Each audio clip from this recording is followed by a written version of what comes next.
So last time we started to talk about Seven Samurai and the different ways it's influenced films to be more or less unofficially remade. And this time we're actually going to talk about the official remake of Magnificent Seven, as well as the unofficial. So once again, I'm John Chang with Dan Edmonds. Hi there.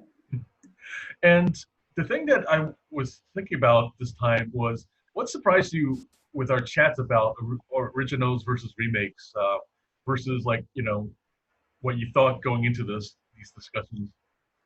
Yeah, well, as alluded to, for me, it's often the weirdest thing I find is the perception of time when you're watching these movies, because you can like, for instance, with these, we're doing Seven Samurai, Magnificent Seven, and all its sort of various guises. I managed to sit through all 3.5 hours of Akira Kurosawa's Seven Samurai. Didn't need to break once, was pretty much sort of engrossed most of the time, and it's a long movie.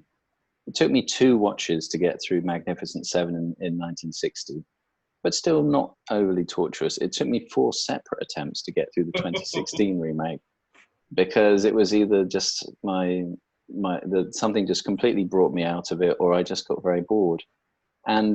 But also it happens in other sort of strange ways, and like with Always and A Man Called Joe. A Man Called Joe, I mean, it's a pretty solid movie, but it seems to take forever. It seems like it's one of the longest 2 hours ever, and the Steven Spielberg one goes much quicker. So it's really weird the way just either very heavily dialogue-based movies can sometimes seem very short, and very action-based ones can seem long, and vice versa, really depending on what you're doing. Yeah. And I mean, I think as well, the other thing is my perception of watching trailers that have come up has changed quite a lot. So when it used to be the case that I'd see like the YouTube trailers for the month of May, and I'd watch them and think, oh, someone's done a remake of that. Let's see if they're doing something interesting with this. But now my attitude is, oh, they're going to ruin this movie now. So that's basically, I don't know what you found in terms of this, but that's my overriding. Well, for me, like it's an interesting perspective, because I handle a lot of our production, of course, and stuff like that. So I thought that, like, going into this, that the YouTube search engine would really benefit from that a lot more. That there's a lot of more interest in originals versus remakes and stuff like that. And to be honest, we get a little bit of YouTube love, but not much. Like in other words, usually it's just people who have followed me for years on my other channels, and like even like on Core and stuff like that. I have like a small following and everything. And that's actually generated, like kind of more of the views than anything else, actually. And that's really surprised me, like, because certainly if you put it, type in originals versus remake, we come up like multiple times. Like that's just the nature of like searching it.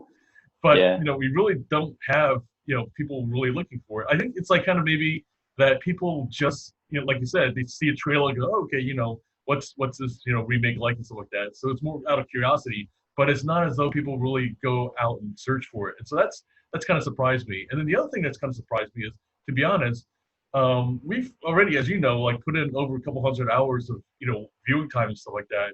And I've actually really enjoyed the process. Like, just in other words, it's been just really kind of something about this, like kind of just, it's a study in, story crafting, it's a study in filmmaking.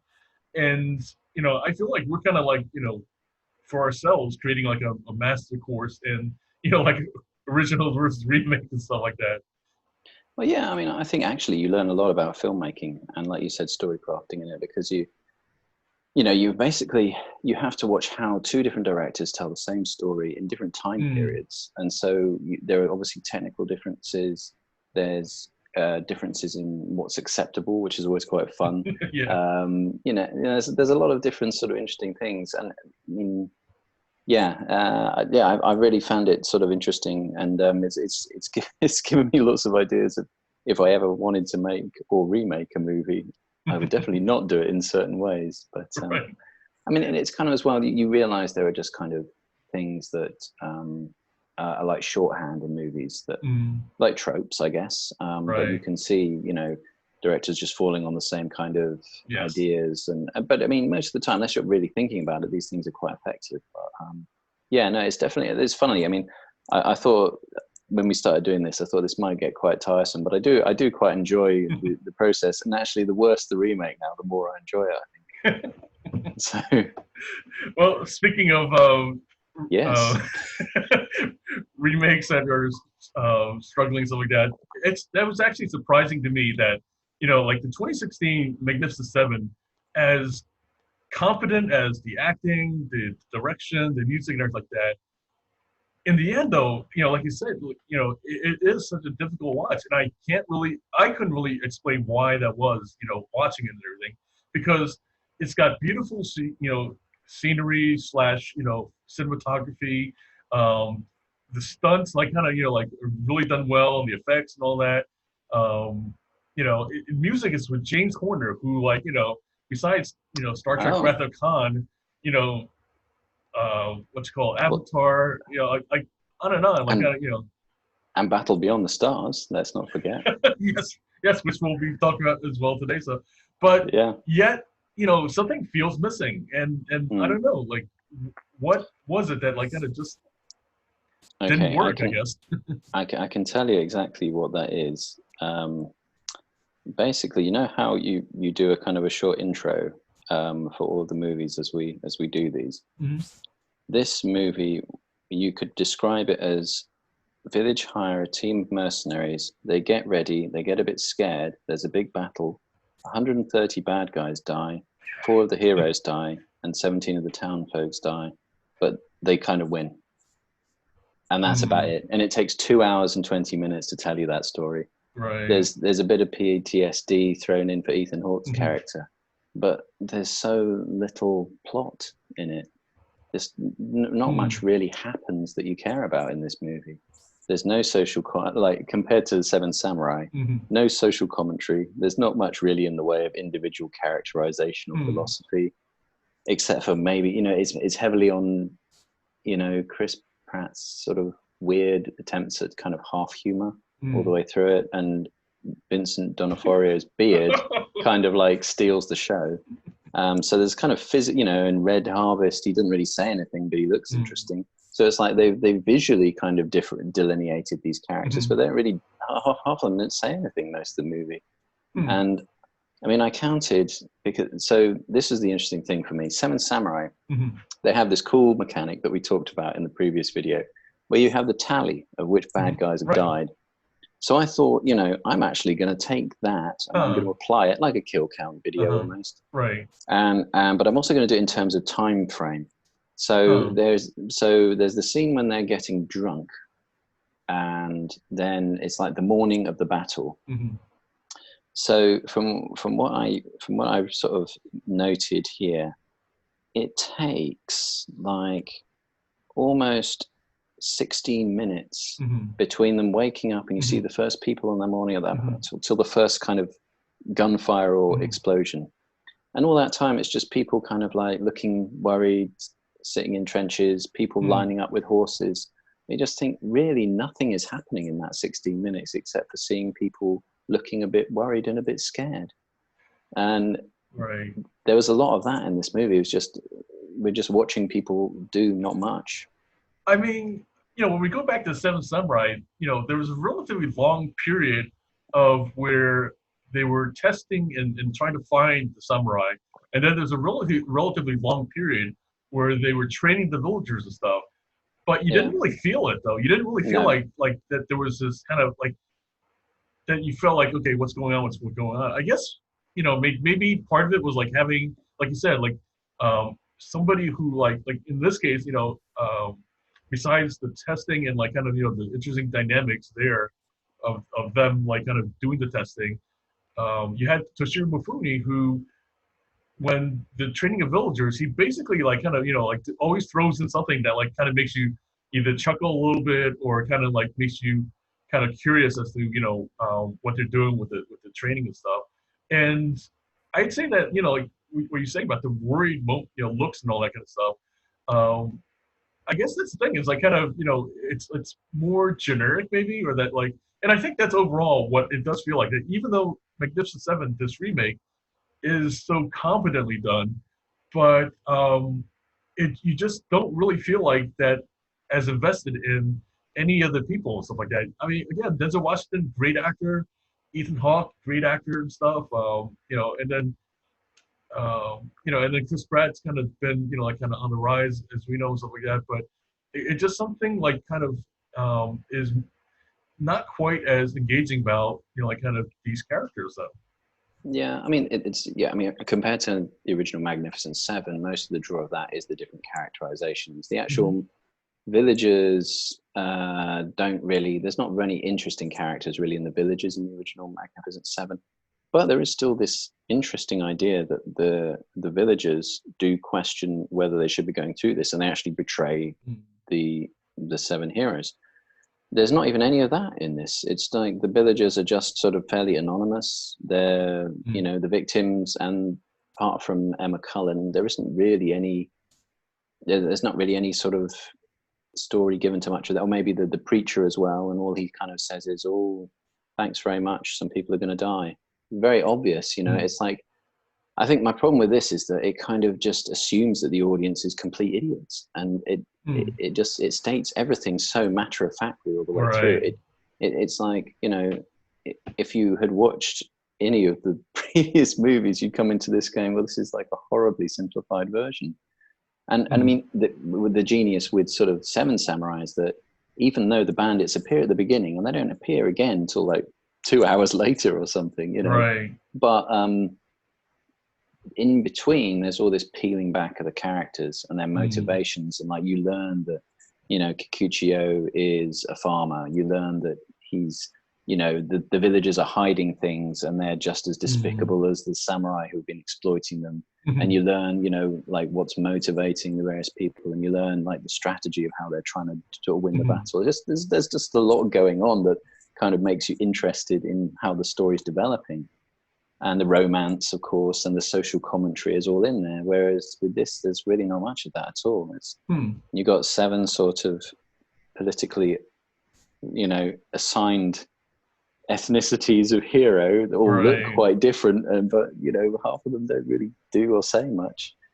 And I mean, the Chris Pratt's character was kind of weird for me, because he's sort of acting against type, and he's supposed to be a little bit nasty in this. He's kind of like grumpy Chris Pratt in this one, and his jokes don't really kind of land that well, and it's kind of like, okay, you've dialed down your sort of natural charisma and humor that's so obvious in things like sort of Guardians of the Galaxy, but it hasn't really, not really replaced it with anything that's compelling. It's just kind of this is Chris Pratt trying to do something different, but not really not going far enough in that direction. I would have liked to have seen him be really nasty, Likewise, Denzel. I mean, Denzel Washington does a serviceable job, and he's, what I like about Denzel Washington is that he can deliver lines in a way that surprises me. Even some of the most mundane ones, he adds like a really sort of interesting kind of like quirk of humor or interest to things, and that sort of occasionally comes about. But it's fundamentally a pretty dull character though that he's got to work with. So, and I mean, again, you've got, whereas in Seven Samurai, you've got the high sort of morals of the society that's driving the samurai. In Magnificent Seven, you've got this kind of desperation and a sort of them looking to find their kind of spiritual home in a community and wanting to do the better thing. In this one, you've kind of got Denzel Washington on a personal vendetta, and he seems to just bring all his mates along for the ride. Like, there's no testing of the people. He seems to just know everyone automatically, apart from Chris Pratt, who kind of tags along. So, and he manages to persuade Red Harvest by saying, "Hi, how's it going? Yeah, we're going to kill some bad guys. We're probably going to die. Want to join?" He's like, "Sure, why not? That sounds great." Right. I mean, it just, what's going on there? But yeah, I mean, that's what you said kind of makes me think about like both dynamics. One is that we talked before about these stars bring their body of work as a stand-in for like kind of what their context is in the story. And that's fine if there's something else to it. But like you said, like they really don't write much for these characters other than that, like, just basically what their place in the story is and stuff. And I think that's what's interesting about, like, in the, these previous versions, like the original Magnificent Seven, that there's still something else that we learn about the character as they go along and stuff. And it, like, in other words, it's not kind of just all spelled out right away. And that's not what happens in the remake and stuff, where it's like kind of just like they're just kind of almost like just marching along towards this, like, yeah, granted, we all know that the conflict is coming and stuff, and that is what they're headed towards. But it's like if you just basically are checking off boxes and stuff, that's not as interesting to watch as, No. opposed to that, like something kind of unexpected happens and stuff, or at least a sense that like something unexpected happens.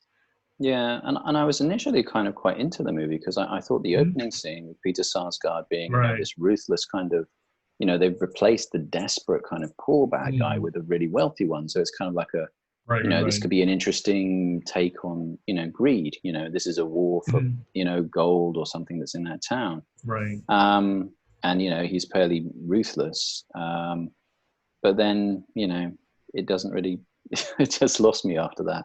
And they have this, and I think the other thing that really bugged me about it was that they start off with very kind of, I don't know how realistic, but it seemed more realistic anyway of what the West would have been like at that time. So the outfits are much more, realistic. It's not kind of like, just Steve McQueen with a gold medallion with his shirt open. It felt a little bit more gritty and realistic in that respect, as did the sets and things. But that realism didn't really carry over to the battle.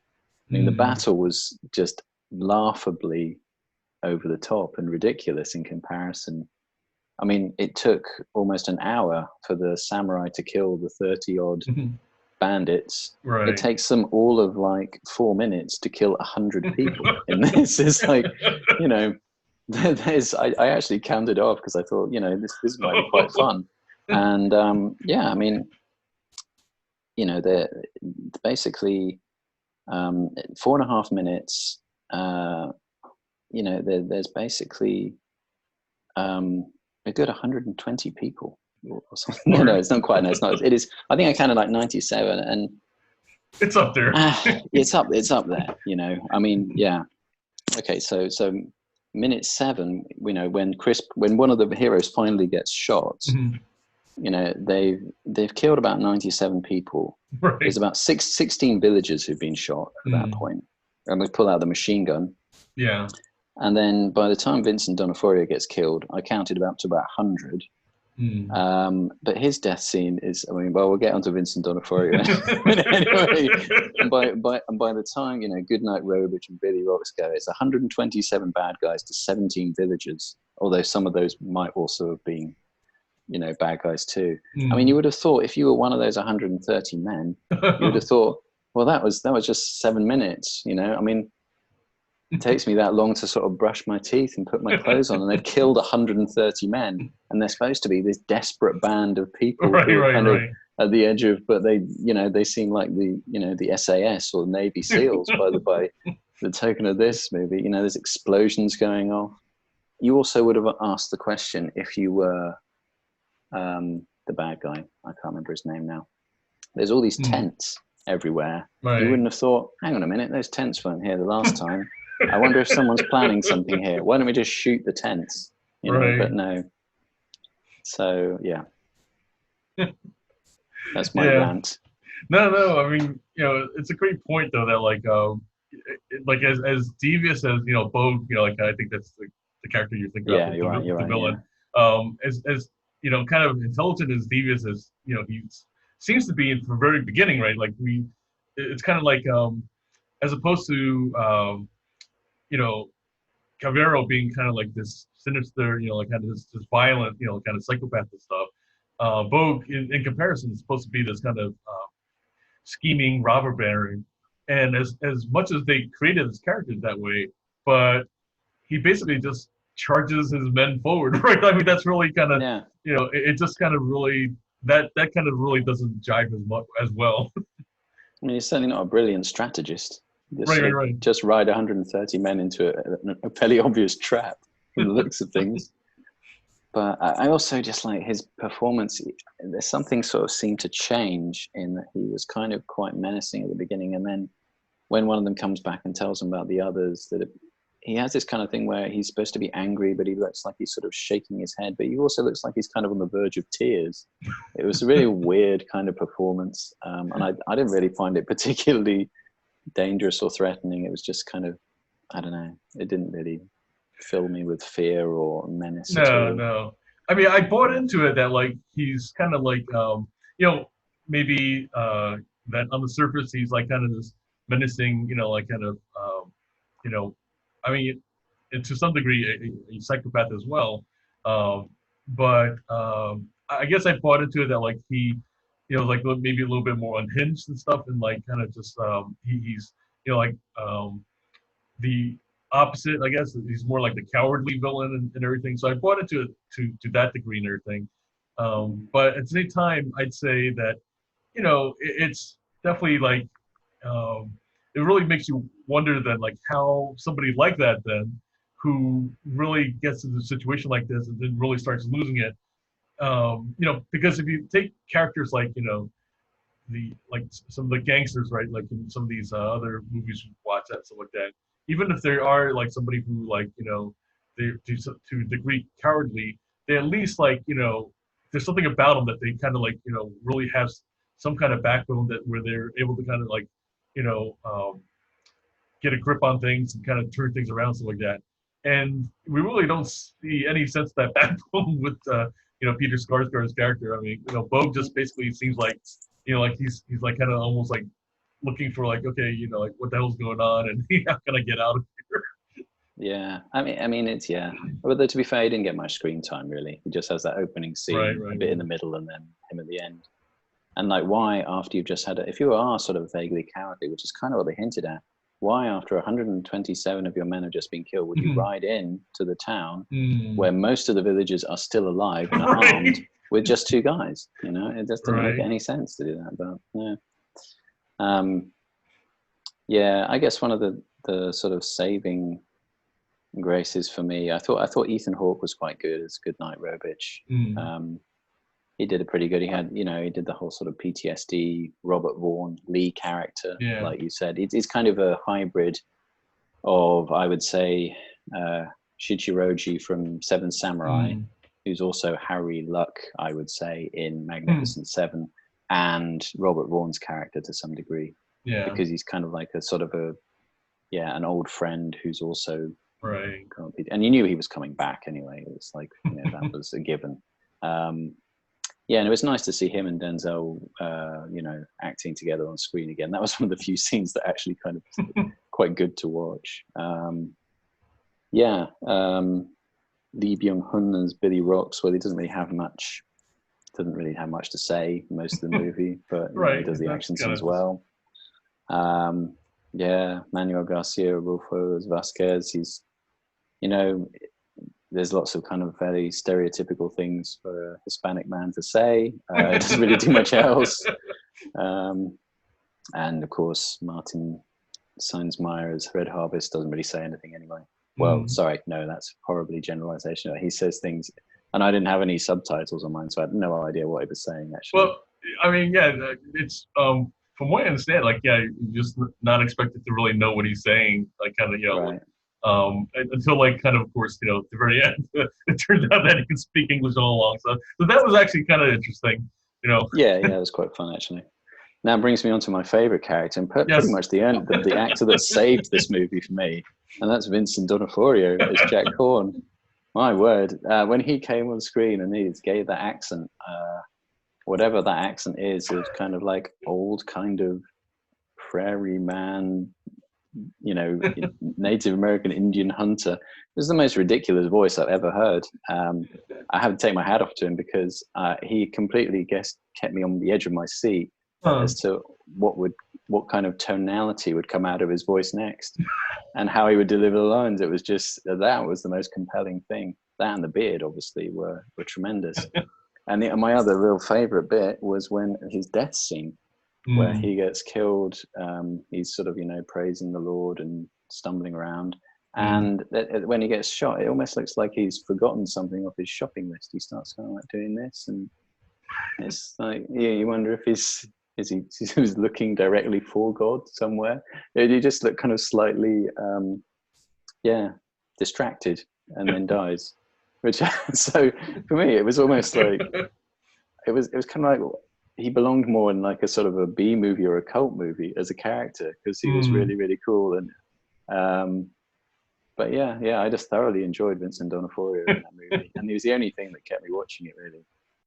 Let's all go to the lobby. Let's all go to the lobby. Let's all go to the lobby to get ourselves a treat. It's interesting how the remake kind of has done some different combinations of the original characters and stuff, and so he kind of represents to a degree the Toshiro Mifune's character, and slash in the other one Charles Bronson's Charles Bronson, yeah, because of the fact that like the kids kind of gravitate towards him, and he's kind of like very kind of this uncle-y kind of character and stuff like that. And he uses a hacks. Yes, he does. It's a great effect as well, which is always great fun. I mean, the other thing I would say, what I quite enjoyed about his scenes were at the end, during this amazing 6-7 minutes where so many people get killed. He seems to have gone from being in the trenches, and then he's walking around, kind of just like acting people away. And then you somehow find him in a barn, and he's got a cannon. It's like, this guy's everywhere. It's really, he certainly doesn't look like he's moving quickly, but he seems to get around pretty fast. So yeah. Well, I mean, I think that's what's overall interesting, is that like this was the first of the remakes. That's the official one. And yet, like, it just seems to kind of, and again, as we've talked about, it seems to check all the right boxes, but surprisingly, just to, not to a great effect. And, it just, I don't know, like, I guess, it's, on the one hand, I feel like, it doesn't need to be totally written off, because it does do a lot of things, well, and it's and it's competent stuff. But the other, it's like kind of, I think overall, it's just kind of a lot of missed opportunities. Like, it could have been many different things, and it just didn't really stretch much in any direction. And I think that's where, with the different remakes, that like, as we'll get into with the unofficial ones, that when they do things that are more unexpected, there's things that like kind of somehow they push in a unexpected direction. That's really where they shine to a degree. So I think that the next one we might talk about, of course, is Battle Beyond the Stars, the first of our unofficial remakes and everything. And it's actually one that, like, to be honest, I didn't even know about until we started, because when we first planned to do this episode, my original thought was simply, okay, you have Seven Samurai, Magnificent Seven, of course, the other Magnificent Seven remake and stuff, and that was it. But then, come to find out that like Battle Beyond the Stars was in fact a unofficial remake that was inspired of when Roger Corman basically wanted to do his version of the Seven Samurai. Well, he wanted to do his version of Seven Samurai and cash in on Star Wars appeal at the same time. That's I think the most sort of obvious link there. Yeah, I mean, it's I think that at least for the idea of kind of ripping off another genre movie, he did at least think, okay, this was somewhat based on Hidden Fortress. Let me take something else and sort of adapt it. And he actually made, I think it's like one of the best kind of Star Wars alikes of the late 70s, early 80s that there was. And there's some pretty bad ones. Oh yeah, there's some terrible ones. I mean, I think this, along with, because it was one of those things as a kid, I remember seeing Star Wars and I thought, surely somebody else must be making science fiction movies. And this was about the only one that got played regularly, because the others were pretty bad. The other one that sort of comes to mind is there's one called Star Crash, which I think is an Italian production, which features a young David Hasselhoff wearing a weird golden kind of Greco-Roman mask, and it has like a kind of weird robot in it. it's pretty bad, but it has lightsabers and various other things in it. But yeah, Battle Beyond the Stars was one of those ones that I actually kind of quite enjoyed, and I think it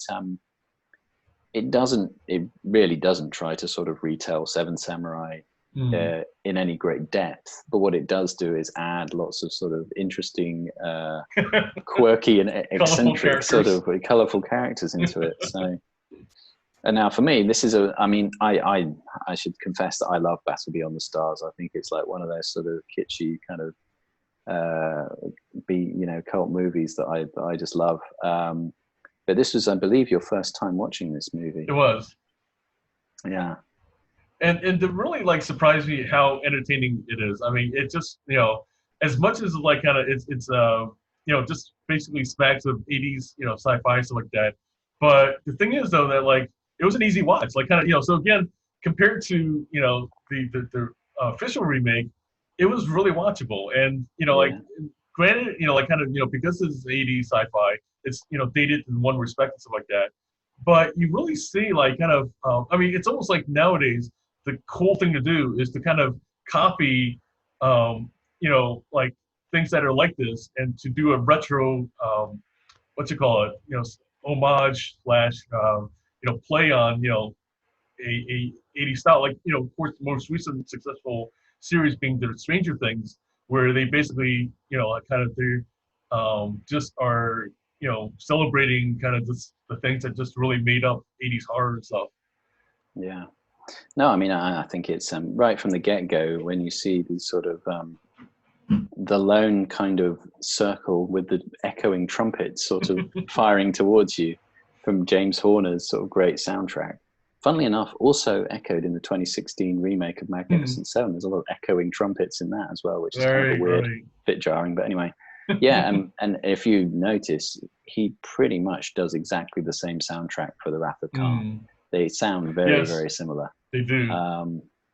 But yeah, I mean, it has the great Star Wars trope of a big, spaceship flying in that looks like a combination of the Rebel ship and the Star Destroyer mixed in one. Right. And it's not quite as well done, but and then you get to meet Sador of the Malmori, which is John Saxon. I watched an interview of him saying that he just thought it was a really funny character. He just thought it'd be a good laugh to do it. Which it is. It's great fun watching him as a mutant who replaces his body parts when he thinks they might be better, which is because I suppose you have to kind of, they're mutants because of course no one really knew what a mutant was in the 80s. It was just kind of a catch-all for anyone who was a bit weird looking. And you get the impression that this race of people, the Malmori, are kind of falling to pieces and need to kind of constantly have surgical augmentation to survive, which I guess is a kind of a throwback to Baron Harkonnen in Dune, because he was kind of on a bit as kind of a similar character. And actually, if you notice, some of the other sort of Malmori in the background actually look a bit like the Borg from Star Trek Next Generation. That's true, yeah.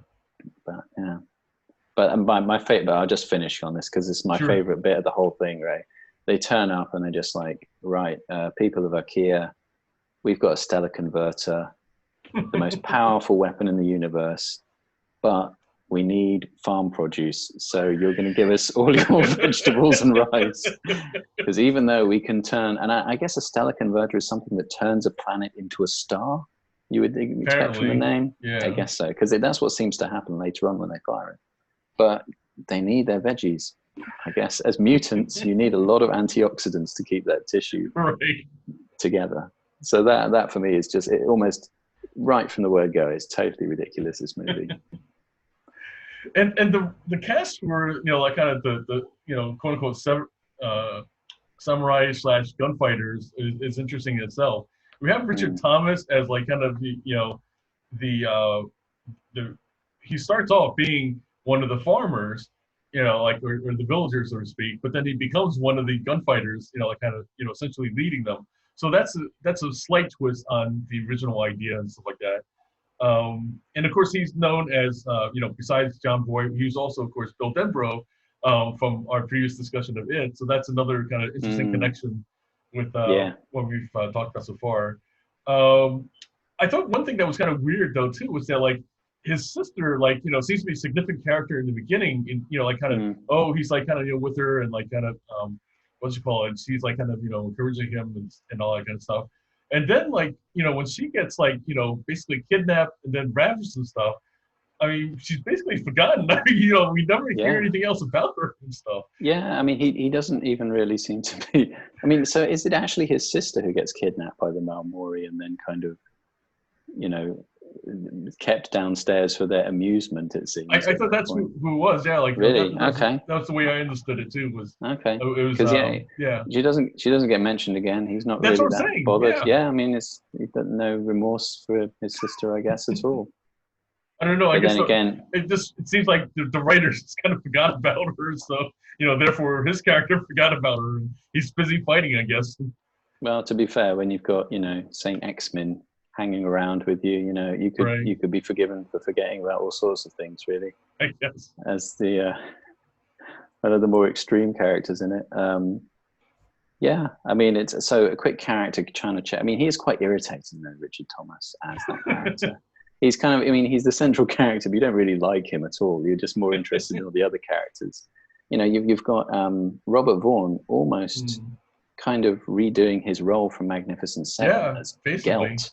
Yep. And I kind of really love this planet that he's living on that's kind of basically poisonous and was once like a gambling and, den of iniquity. And he's just kind of sitting around with a whole bunch of space treasure. So it's really funny. It's like, why would you just sit around surrounded by space treasure? Right. But, he says, I can't go anywhere. My bounty's on my head. But it's just funny. And I also like the fact when the kids ask him, are you a bad man? It's just like, well, point your own point of view. And they said, but how do you feel? And he's like, I don't feel anything. I'm a void of feeling. So you've got George Peppard as the prototype Cowboy. Hannibal. Yeah, Space Cannibal prototype Hannibal as the kind of the Cambay character. You gotta love his belt that comes with a mini bar. Yeah, his belt where he sort of urinates whiskey, which is really strange in itself. I remember watching that as a kid and thinking, well, if you went to the toilet and you missed a bit or something, would you, how would you? It's very unhygienic. So so you got him, and then you've got the Cayman of the Lambda Zone, Stuff of Nightmares, the weird lizard man who seems still to be sort of excited by young human women. Right. And his weird compatriots of Conan the Barbarian and the sort of the two bald heat beings. I mean, I thought that was an interesting concept though. I've not really seen anything like that in any movie where creatures or aliens communicate based on temperature. Right. I mean, it's very convenient for the battle later on, of course. But I mean, it's an interesting idea. But apparently, like they only have really one major use, though. It's just to spontaneously explode. No, two uses. The other one being that they can be a convenient source of heat when you need a campfire. Right. That's right. I did like the campfire where they were just sitting around, and that's brilliant. Yeah, I mean, apart from his hatred of Sador of the Malmori, Cayman of the Lambda Zone doesn't really bring a lot to the party, really, other than being a sort of slightly extinct person. And trying to think if we've forgotten any of the others, really. The only one I can think of Sybil Danning. Sybil Danning as Saint X-Men. Yeah. Or, just for those, if it's a bit too subtle, the fact that she's wearing basically a bikini the entire time. Sex men, it's like, let's put a dot in there just to make it not really, really obvious. And so apparently they had to work quite hard to make sure she didn't come out of that outfit through most of the filming. And we'll be seeing her, of course, in the next unofficial remake of the Seventh Gladiators. So we'll definitely talk more about her. But in this one, apparently, like, along with the different things we talked about with, kind of the general 80s sci-fi, stuff like that, they really have a weird sense of ergonomics back then.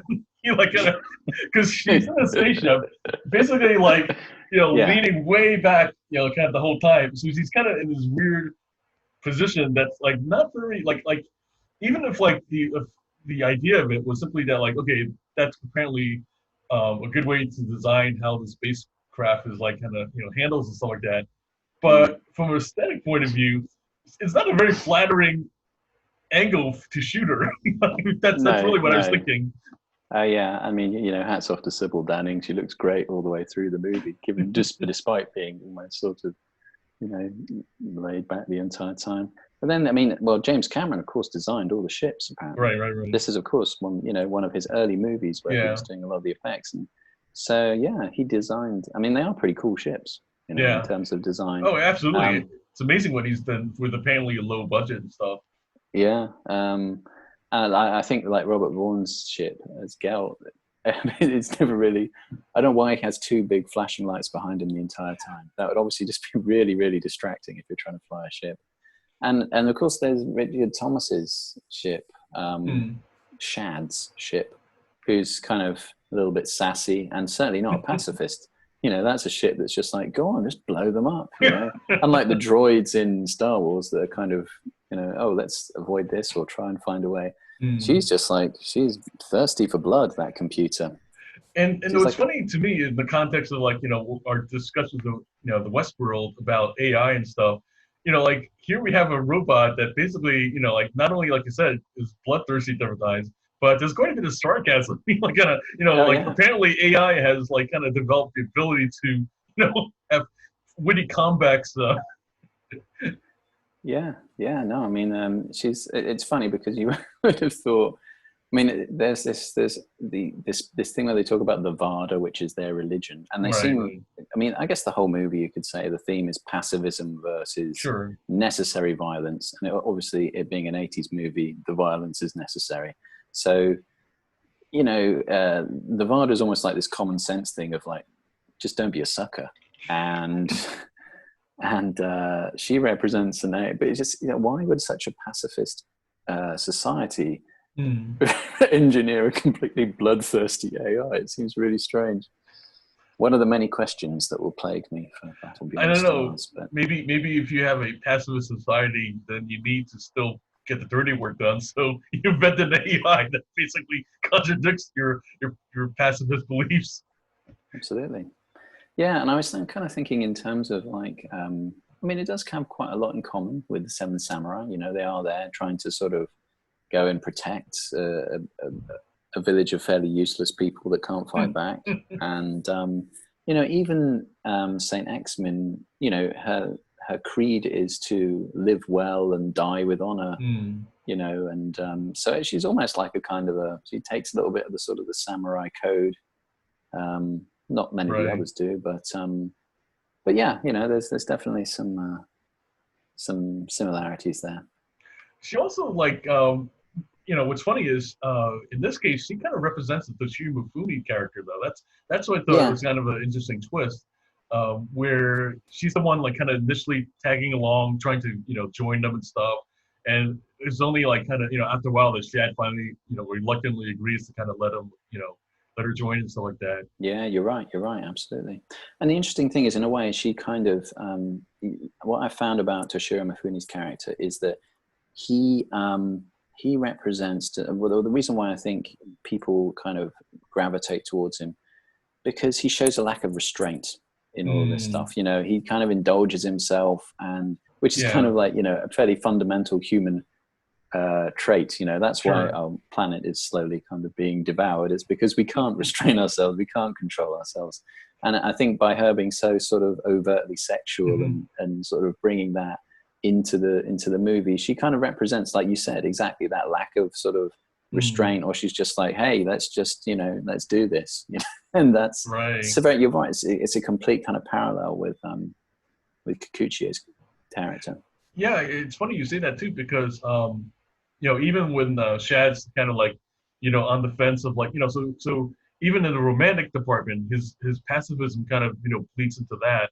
And kind of like he's hesitant to kind of sleep with kind of the one scientist daughter, who we haven't talked about yet as well, but she's the one kind of egging him on, like, kind of like, come on, what are you waiting for and stuff, like, kind of, so yeah, she's absolutely, like, kind of the one to kind of say leap first or charge in first before like kind of all this kind of reflection and kind of all this other stuff. Yeah, I mean, I think, Dr. Hephaestus's daughter. Yes. I can't remember her first name. It's like Nenalia, isn't it, or something like that. But Right, I think she kind of, in a way, she's sort of like a Katsushiro kind of character, in that she's completely sheltered and she's just being sort of like thrown into this this world. And I suppose but yeah, sort of Richard Thomas's character is a little bit like that too, I would say, as well. Oh yeah, they're kind of both sort of hybrid of those characters. I mean, George Peppard is kind of, I would say he's Kanbei in that he does try and sort of organize the villagers a bit, but he's not a particularly organized character. But you do kind of get the feeling of like kind of like Kanbei as like a samurai who's become a ronin and is kind of starting to leave behind all of the things that he once cared about in terms of this. And same with like George Peppard's character. He doesn't really care about the delivery he's doing, and he just sort of thinks, oh, what the hell, I'll go and help these guys. So in this case also, kind of he's a little bit of like the character who the kids are gravitating towards and stuff, because certainly none of the other characters really interact with the kids to any degree and stuff. So I think that's kind of the other interesting kind of connection. The other thing, of course, I mean, like any glorious movie from the late 70s and early 80s, when you're on the command ship of the Malmori, you just see these, it was in Nell's kind of computer banks. There's just rows and rows of gorgeous LED lights that are completely unlabeled, flashing away. Right. Just like, this is the stuff. Now we're back in classic sci-fi era. Yes. So yeah, I really enjoyed that. Randomly flickering on and off too. Yeah. All doing something desperately important, but no one knows what. Right. And the other thing, of course, that is obviously kind of nicked from Dune is the idea of the sonic kind of weapons and the sonic defense systems, which is just like the Fremen from Dune.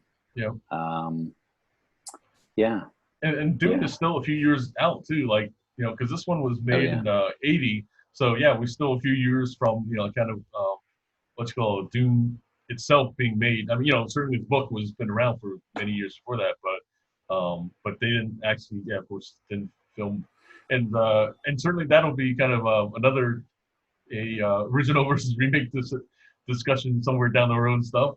Absolutely, yeah. I mean, I want to say a sad indictment of the 2016 version is that it only just barely passes the Bechdel test. Emma Cullen, I think she talks to maybe a schoolgirl once in that movie, whereas you've actually got Nenalia and Saint X-Men having like proper conversations all the way through. Right. So it's kind of like when a Roger Corman is more feminist than a 2016 remake of Magnificent Seven. That's I don't know. That seems a bit interesting for me. One other connection with Sybil Danning too is she was actually in the Rob Zombie version of Halloween. Like that's something. Really? That's something I kind of just was just scrolling through the credits, and it's just one of those kind of cameo roles and stuff like that. But I imagine that she probably has quite a following in the Comic-Con circuit. Oh, stuff. Totally. Yeah. I think the interview I watched was with her and John Saxon talking about the movie, and that was it seemed like a lot of fun when they made that. She said there were mushrooms growing in her dressing room when they were making it. It was very cheap. Oh, the other thing, of course, I've got to mention this because I thought it was just so cool, but I love the way when people are firing guns, it's like a computer keypad, and they're just sort of tapping randomly LED lit buttons. It's like a PC game or something. It's very good. The other one, of course, that's a really interesting character is Nestor, the collective consciousness of the 4 or 5 people that are just one. And forgot about that. Yeah, that's pretty unique. Apart from the Borg being the most obvious kind of thing, I don't remember like a hero character that's just like a collective of one consciousnness. They were really kind of, again, very kind of interesting characters.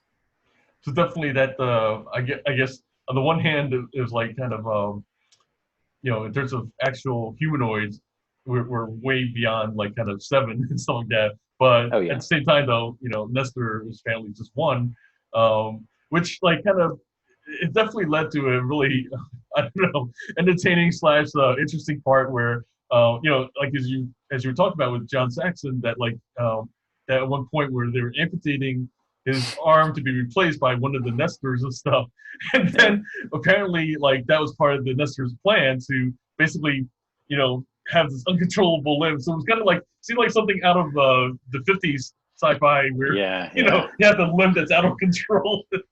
That was one of the particularly silly parts of the movie, just because you've got John Saxon looking befuddled and going like this all the way through. But yeah, it's great. Yeah, the other bit that I really enjoyed with them, and this is the bit where Space Cowboy. I love the way George Peppard's character is just called Space Cowboy. It's just right. We're not even going to give him a name. We're just sort of like he's this trope, and he says, "You want to try a hot dog?" And they bite it, and of course all of them start chewing, which is also cool. And just goes, "There's no dog in this." And what's really interesting is he then says, you know, it's hydrogenated soy meat. He just describes vegetarian meats. Yes. And this was in 1980. Yeah, that's true. And that's one of those weird things where you've really peered into the future there, because now we're like with Beyond Burgers, and it's most of us, you know, a lot of people are eating that now. And that's what they call meat. So, but I mean, but that one single joke is funnier than any of the jokes in the 2016 version of Magnificent. Yeah.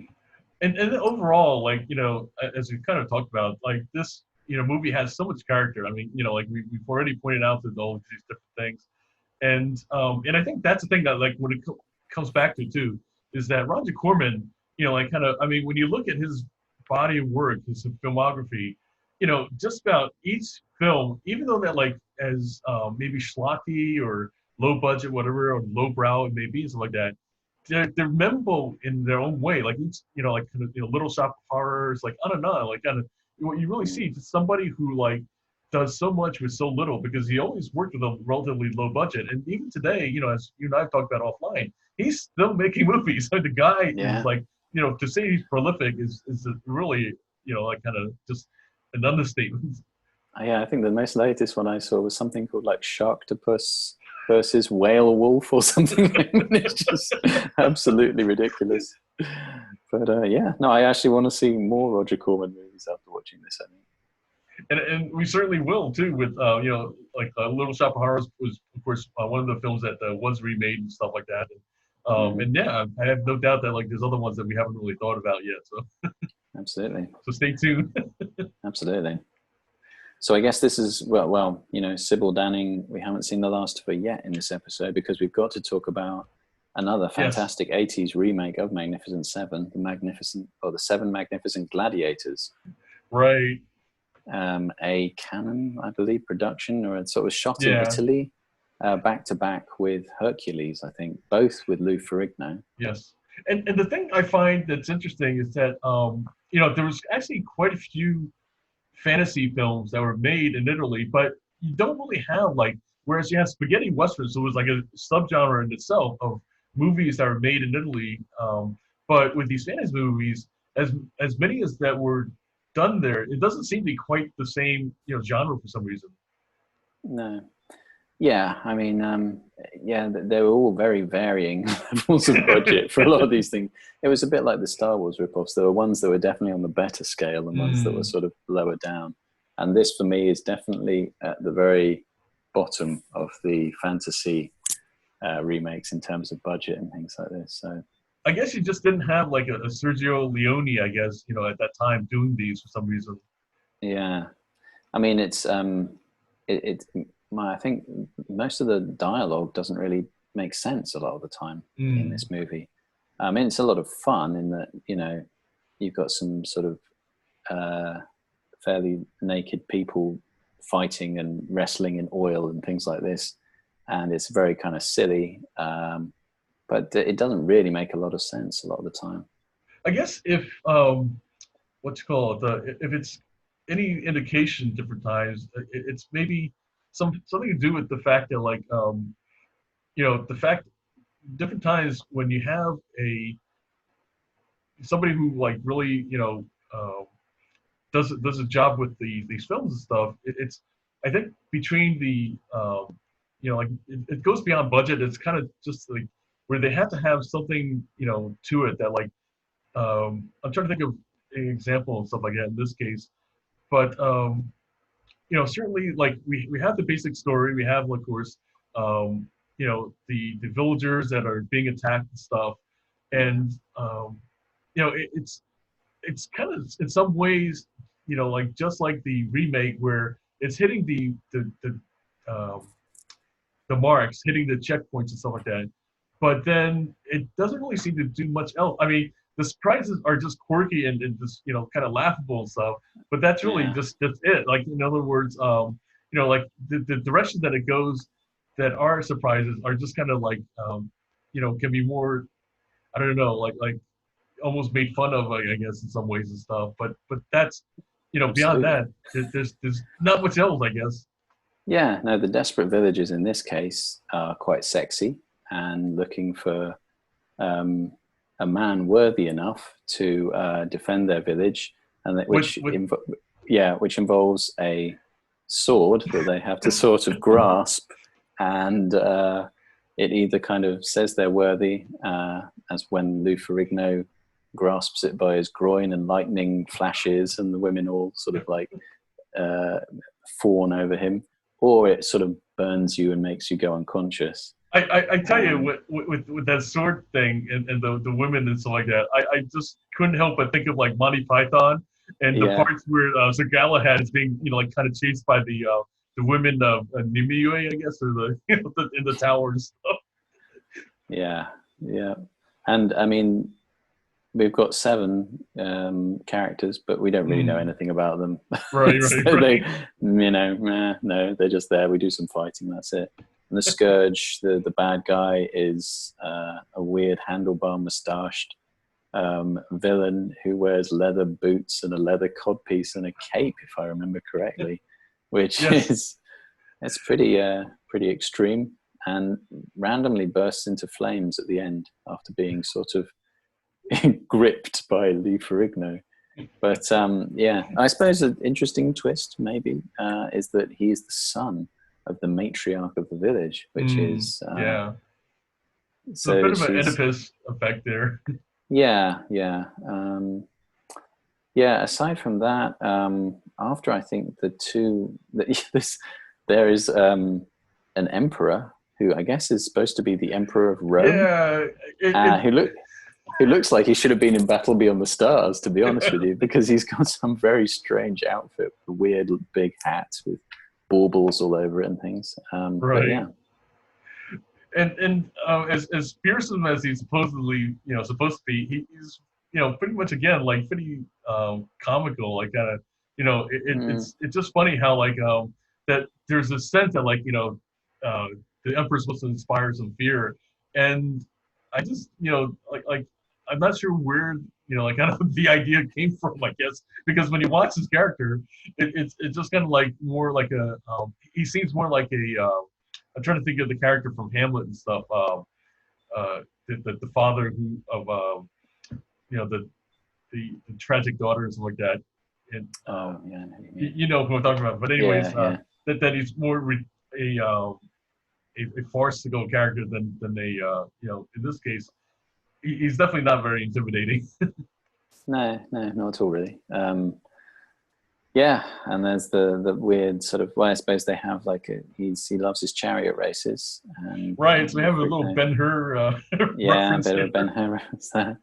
Very scaled down, though, I should say. Right. I mean, they have a kind of a Kikuchiyo character, but he appears so randomly, and that you never learn his name. Right. And he kind of disappears for most of the movie. Kind of just randomly pops back again, but it doesn't really. Well, just in time to get the girl. Oh right, yeah, just in time to get the girl. That's right, yeah. And you've got Sybil Danning in there. She has a few lines. But yeah, I think after the 2 women wrestling in oil, I pretty much my attention span pretty much sort of disappeared for this movie. And that's quite a lengthy scene, it should be said. There's a good solid minute of women wrestling in oil. Yes. Which is, So yeah, There was yeah. a funny Indiana Jones reference. I don't know if you caught that. No, I didn't know that. I Yeah, so didn't there's catch a that. moment in the sword fight where the guy is like kind of basically twirling his sword around and stuff like that, and then the other guy with the club just basically bops him on the head. Right. Okay. Yeah. Was that by any chance the fight between Goliath and Han, or was that Han is the hero, right? And nothing to do with Han Solo, obviously. Right. No. And Goliath, because that was like one of the least. They're both sort of big dudes, and you thought, oh, this is going to be like some big fight scene. Right, and it was a really unexciting, slow-moving fight scene where about 2 or 3 blows were exchanged, and then it was just like, yeah, it's over. It was. It was one of the least exciting fight scenes I've ever seen in my life. And also, I mean, I guess, but again, another damning indictment of the 2016 Magnificent 7 remake. It does pass the Bechdel test. There are female characters talking to each other at length in this movie. That's true. So, sorry, guys, in 2016. And I think the other thing that has to be mentioned, along with the bad guys' outfits, the wigs. The wigs are, for most of the evil guys, are terrible. They're some of the worst wigs I've seen. They're pretty legendary, those wigs in themselves. Aside from that, there's no real kind of, I didn't really understand anything. The magic sword is magic, and there's no other real sort of magical things in the movie. Right. Yeah. I was going to say too that when you're saying about the dialogue, apparently I think, I'm not sure if we talked about it before with spaghetti westerns, but one of the things that they would do is like shoot in Italian, and then they would dub in whatever language that they wanted to and stuff like that. So in other words, they never really cared about like kind of in fact, different times if you had a Clint Eastwood character who didn't speak any Italian, it didn't matter because he'd be just doing his lines in English. And then, all the other characters would have their, dialogue dubbed in and stuff. So, I don't know if that has anything to do with, like, kind of, what, you had in this movie. That. Yeah, it may have been. Perhaps I wasn't even paying that much attention. But it may well have been some of them were dubbed. I know the funny one, though, is that actually one of the 4, if I'm right in thinking this one, the 4 women that's going to try and find their hero is an English actress, but she's got a Welsh accent, and they didn't like the Welsh accent, so they overdubbed her with another English woman. So that was it's a weird, you just expected it to be the Italian actors, I guess. Right. So, yeah. Yeah, I mean, overall, like, it's pretty comical, it's entertaining, but kind of. I guess as far as like adding to the conversation of the remakes and stuff, like kind of it was like kind of pretty much take it or leave it. It's not something that I would say like a must watch in your lifetime by any means. No, you can probably just see 4 or 5 images from the movie and get a good flavor of what this movie's like. We just watched it because I kind of randomly found it after Googling, and we thought, oh, this will be a laugh. So, yeah. And I guess in full disclosure, I did kind of watch this at 1.5 speed just to kind of see through it. Yeah. It definitely made it more entertaining, I guess. I'm sure. But any other kind of last thoughts as we wrap up this the discussion about this series? Magnificently large talk on Magnificent 7 and 7 Samurai. I mean, there are others that people have talked about that supposedly do copy it. We were saying the other day that apparently Rogue One somehow copies it, but we both agreed that wasn't really a true kind of 7 Samurai copy because there's no village. There is a kind of a team assembling, but that was a bit of a stretch for us. Also, A Bug's Life people mention as well, but I don't again, I think that's a bit of a stretch to say that's straight kind of copy. I mean, the only thing I could see with that one that really, where the connection to be is the fact that like you do have the bugs that are kind of like villagers, so to speak, and stuff. So I can kind of see that part. but and then there's apparently even like a slight training sequence and stuff like that. But in terms of like having 7 warriors slash gunfighters, I don't really remember that being a key element to the story. So we'll have to take a look and kind of see. Yeah, so who knows? Yeah. But I would say, as this was the first time I watched an Akira Kurosawa movie, I'm definitely looking forward to watching more of them because I really enjoyed Seven Samurai. So definitely. I think at some point we're going to do Yojimbo, and I will desperately be trying to find other remakes so that I can watch more Akira Kurosawa movies. So. Yeah, we may have to even do like another unofficial one, which is of course, Hidden Fortress / Star Wars. Yes, of course. That's probably like one that I guess it's almost obligatory for us and stuff. Absolutely, yeah. So coming up, we'll be looking, of course, at Pink Panther, and then the original remake for that, as well as another Steve Martin original / remake, which 30 Rotten Scoundrels, and then more recently remade with I forget the name of it, but it's one with Anne Hathaway, Rebel Wilson, and stuff. So I think that'll be an interesting kind of look for a more comic story and stuff. We haven't done too many comedies, so that we haven't. So once again, thanks for watching, and I'm John Chang with Dan Edmonds, and we will catch you next time.